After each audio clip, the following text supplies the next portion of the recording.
Gerald Wilson is one of my heroes. He's the guy who I used to go hear when I was a teenager. I used to hear his band playing his hits. I used to hear him on the radio. I'd have his records. I probably got my first big band impressions from Gerald Wilson. And I think about I used to go hear him at places like Shelley's Manhole, and that was the first time I'd ever heard a big band in a small club like that.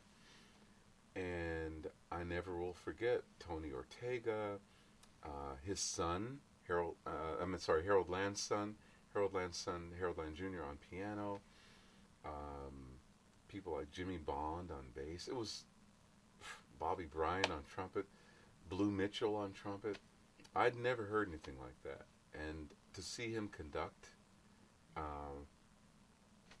fascinating thing about him, a couple of things. Number one, he's always been the guy who knows exactly what an arrangement needs.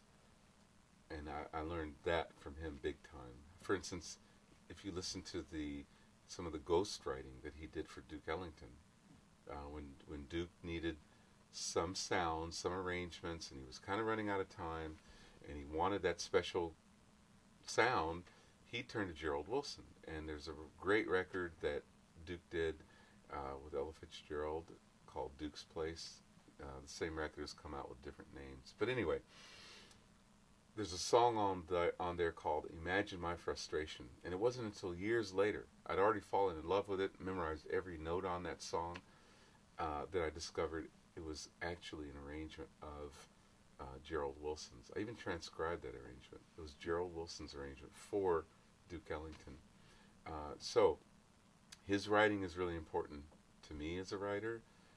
But now, if I see Gerald Wilson now, this man in his 90s, conduct an orchestra, his big band, he sheds 20 years. You know, he'll be really frail and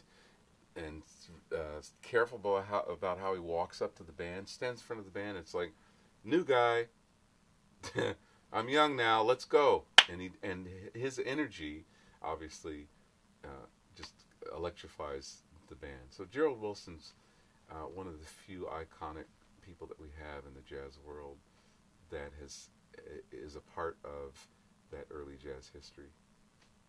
Gerald Wilson has gone out of his way to support me and help me. I mean, whether it was supporting me in things like, there's an organization,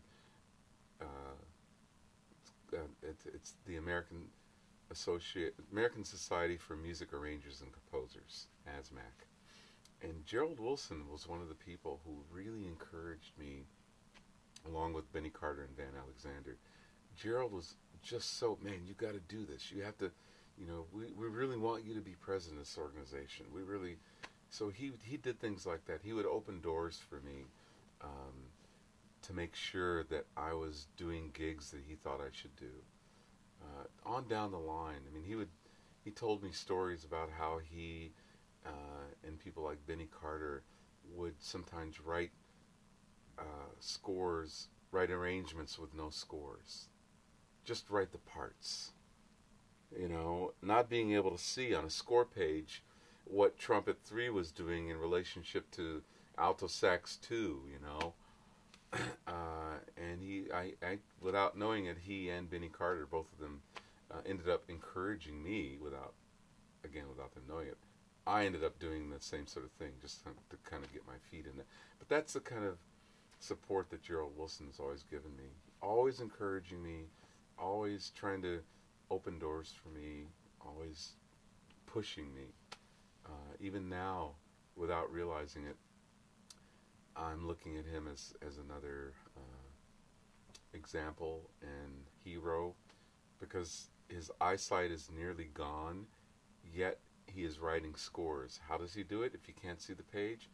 He dictates every note that needs to be on the score and the rhythm of each note to somebody, and has someone then write the score out to his specifications. He's my hero.